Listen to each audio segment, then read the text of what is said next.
ไปที่กิจกรรมอ่านปึมสร้างบรรยากาศความหู้หมู่ห่วมห้อง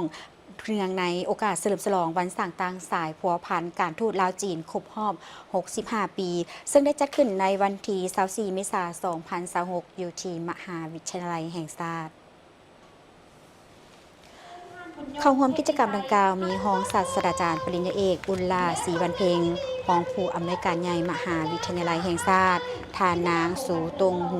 หัวหน้าศูนย์การสื่อสารสากลภาคพื้นอาซีใต้อาซีตะวันออกเฉียงใต้แขวงยุนนานสาธารณรัฐประชาชนจีนมีครูอาจารย์พร้อมด้วยน้องนักศึกษาเข้าร่วมท่านบุญยงเพชรวิไซรักษาการแทนหัวหน้ากรมสื่อมวลชนศูนย์กลางสาวนุ่มประชาชนปฏิบัติลาวได้กล่าวว่าเพื่อสร้างบรรยากาศเฉลิมฉลองวันสร้างตั้งสายพัวพันการทูตลาวจีนครบรอบ 65 ปีพวกเขาได้มาพบกันเพื่อร่วมกิจกรรมอ่านปึ้มสร้างบรรยากาศความหู้หมู่ห่วมห้องลาวและจีนเป็นประเทศบ้านใกล้เฮือนเคียงที่มีสายภูสายน้ำติดจอดกันเป็นเพื่อนมิตรยุทธศาสตร์บนเส้นทางสังคมนิยมที่มีชะตากรรมร่วมกัน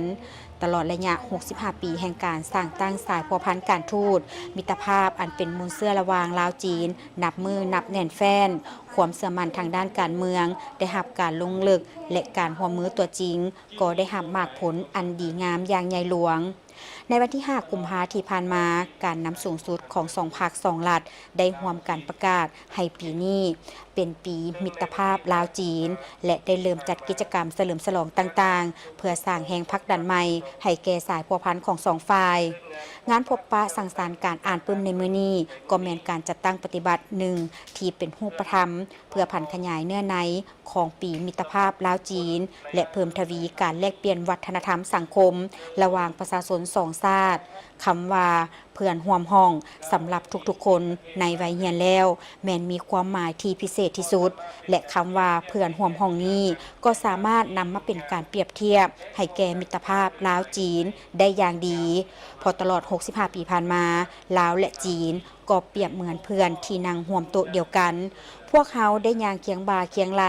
แลกเปลี่ยนบทเรียนการพัฒนาซึ่งกันและกันยืนมือเข้าช่วยเหลือในยามทุกข์ยากและร่วมก้าวเดินไปด้วยกันในยามเติบใหญ่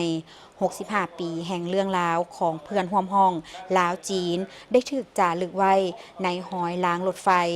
ไว้ในโรงหมอโรงเรียนทงนาและชีวิตประจำวันที่ประชาชนลาวและจีนได้พบพ่อ